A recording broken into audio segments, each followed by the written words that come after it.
रिय मोहम्मद मुस्तफ़ा हिते जीअण छो सिंध में जंजाल सुम्हण सम्झा सूर थो ऐं वेहण छो आहे वबाल।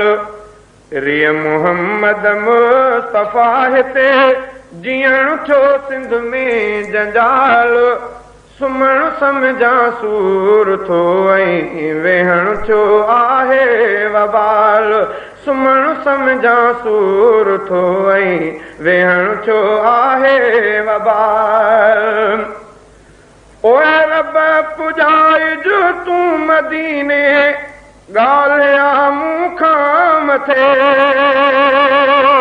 को समर कोन्हे कुराड़े खे पुॼी सघंदो किथे।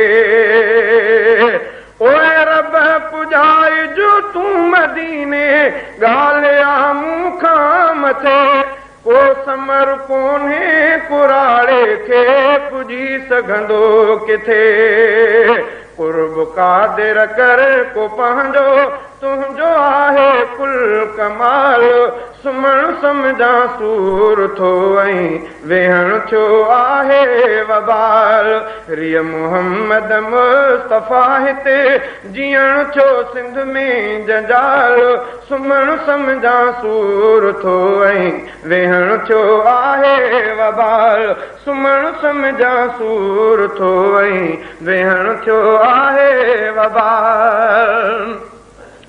ओए को नथो चाहियां हिते मूं सिंध ऐं न दे सके को नथो चाहियां हिते मूं सिंध ऐं न दे सके। महबूब हरदम थो रखां अरबी नबीअ जे वे सके। कोन आहे हाल भाई ही ॿुधायां कंहिंखे हाल। सुम्हण सम्झा सूर थो ऐं वेहण छो आहे वबाल। रिय मोहम्मद मुस्तफ़ा हिते जीअण छो सिंध में जंजाल सुम्हण सम्झा सूर थो ऐं वेहण छो आहे वबाल। सुम्हण सम्झा सूर थो ऐं वेहण थो आहे वबाल।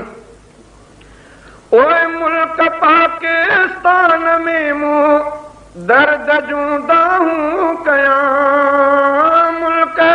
मुल्क पाकिस्तान में मूं दर्द जूं दाहूं कयां। गमन क्यो गमगीन आई रोज़ शब आहूं करां। गमन क्यो गमगीन आई रोज़ शब आहूं कयां। लब ते आहे आज़ारी जर वहे अखिड़िन मजाल। सुम्हण सम्झा सूर थो ऐं वेहण छो आहे वबाल।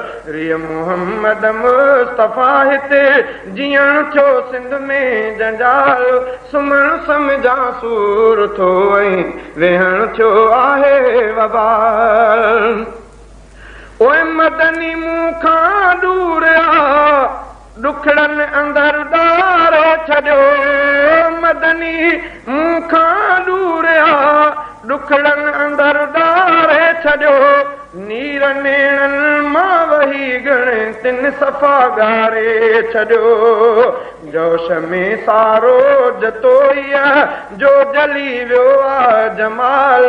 सुम्हण सम्झा सूर थो ऐं वेहण छो आहे वबाल।